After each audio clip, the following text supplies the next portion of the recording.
Absolutely.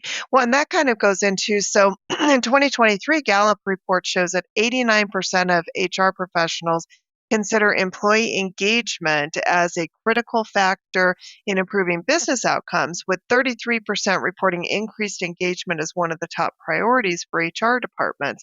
So we talk a lot about employee engagement these days, and I feel like that really shifted after COVID because honestly, I don't know that I believe that organizations were as focused employee engagement pre-COVID as they were post-COVID. So I'm just kind of curious on both of your thoughts, especially if I'm new to HR. Like, what do I do in those situations? How do I approach that?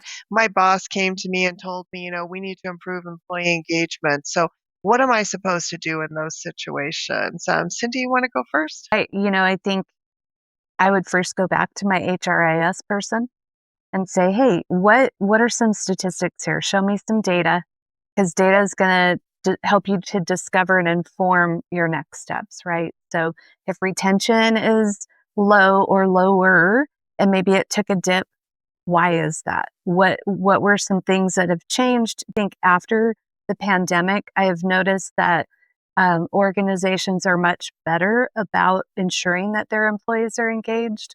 I think part of that was right after the pandemic, there was a lot of quiet quitting. People Do were coming to work, yeah. but they weren't fully Hmm. engaged. So I would imagine through that data, you would see some productivity dips and maybe some, people leaving the organization. And, you've heard me say this before too, Linda, your best swimmers are going to be the ones who jump ship first. It's really important. So taking that data then I would start to engage with people from the front lines to middle managers, great group of folks, and then to the leaders, and just kind of start to gather some information about what's going on, and then meet with my counterparts and maybe get a good plan going forward.